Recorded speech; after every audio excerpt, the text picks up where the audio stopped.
about 10 years ago that I wrote a little email that started like this. It said,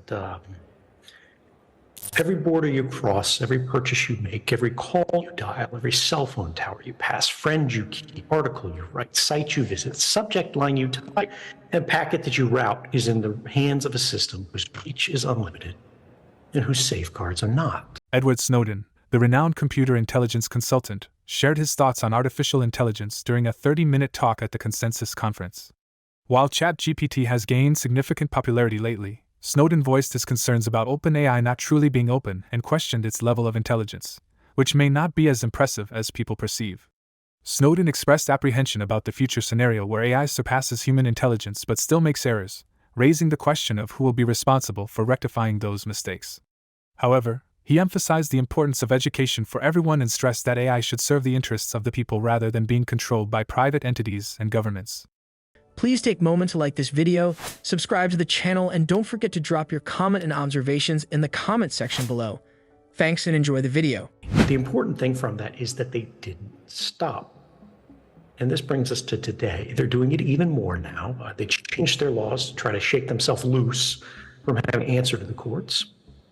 And the question that we need to consider when looking to the future is, if government is, the great teacher of the people, as has been said, what lesson did the rest of the world, particularly corporations, draw from that? That impunity for the lawbreaking and the policy assumption that has been projected to everyone that this is something that's necessary and legitimate to do. Not only are they going to do it regardless of what courts say, they're going to do it even more.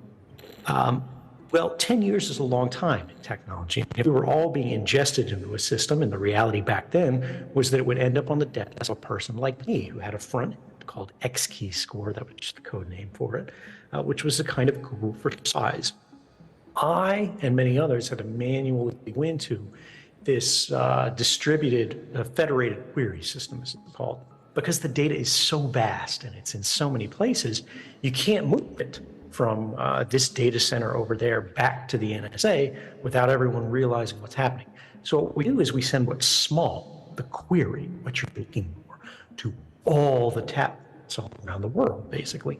And then they process it for you against all this, and then they send back just the results. And this is where we see decentralization being used for sort of evil rather than good. It's a centralized system. It's a decentralized kind of query.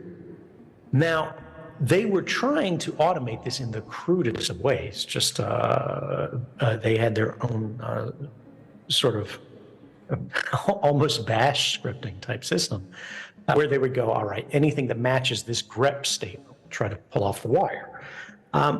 What if we didn't need to do queries? We didn't have to move the shell game around. What if the data centers answered the questions for us? What if they took out the constraint, which was how many people like me could they find and clear and get to keep the secret? But it was done automatically, algorithmically, by machines that would never betray them, right? Well, the secret would have been kept forever. And that's where we're headed. We're seeing more power concentrated into fewer hands.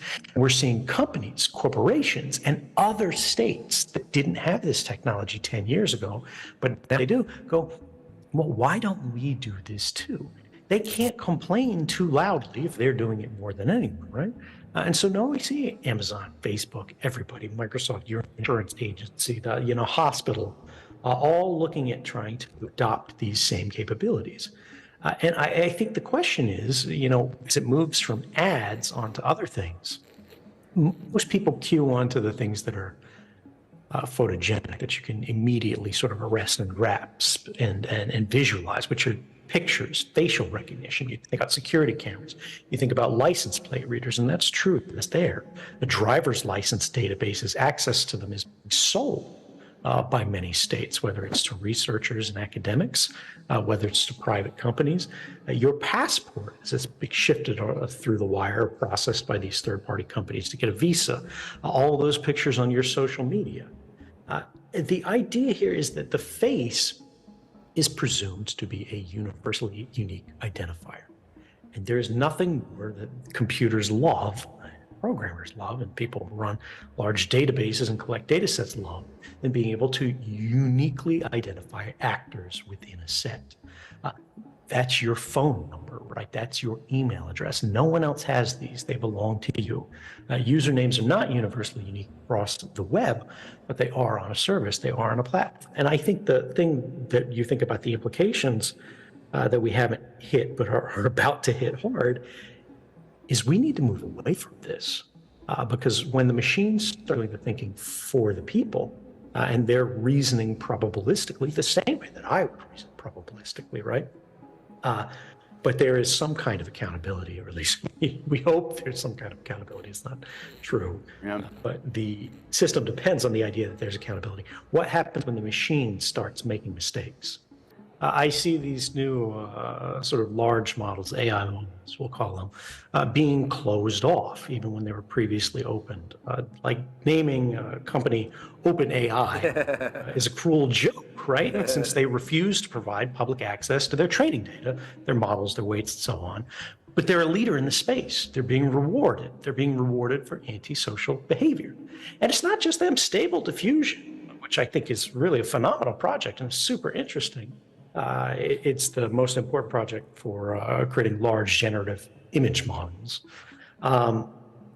They tripled their training set from version 1.5 to 2.0 because they were worried about moral panics and being accused of this, that, and the other, instead of taking sort of a principled position that, look, the liability is distinct between the people who create the model and the people who use the model, which we know in America already works because you see it with guns, right? And if they aren't regulating guns, they're not going to regulate AI in the same way.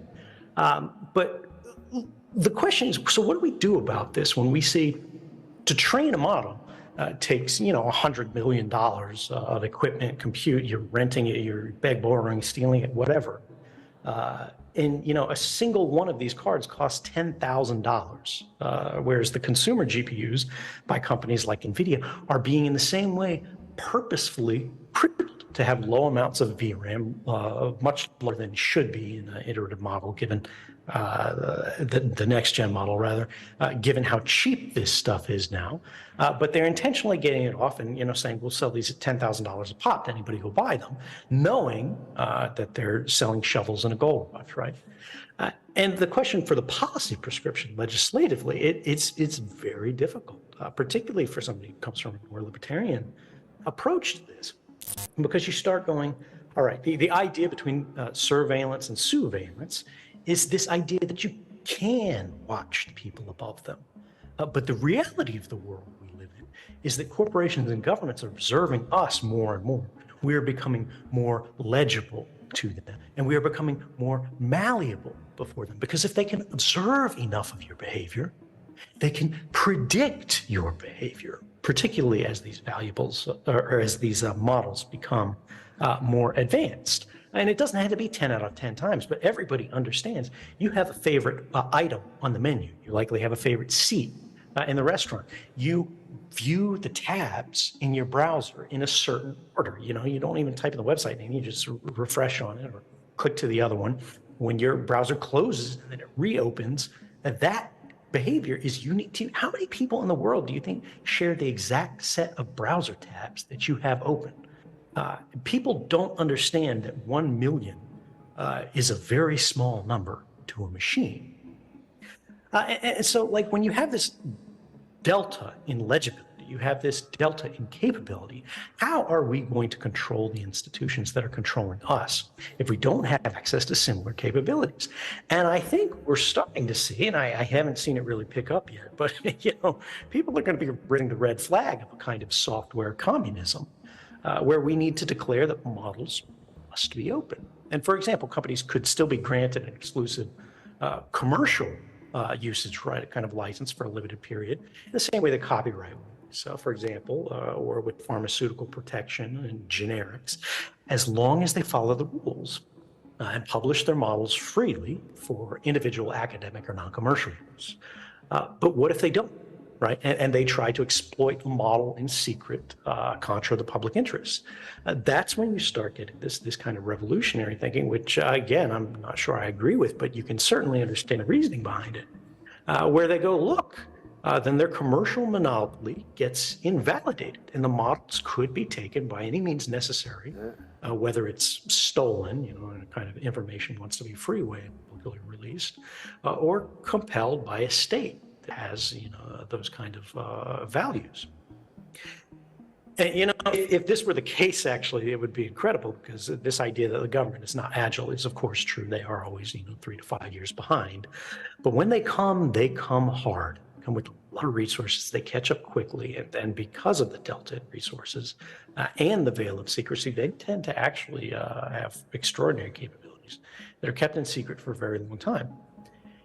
If we knew what they could do, and we had access to similar capabilities, maybe we could finally start getting some public value out of these spy agencies. Maybe they could stop spying on the public and start spying for the public. That would be a net good. For the complete talk, please visit the link provided in the description. Share your thoughts on Snowden's perspectives on AI and where you envision the future of AI heading. Leave a comment below. For more Daily Dose Crypto news, check out these 2 awesome videos on your screen. Click now and we will see you on the next video.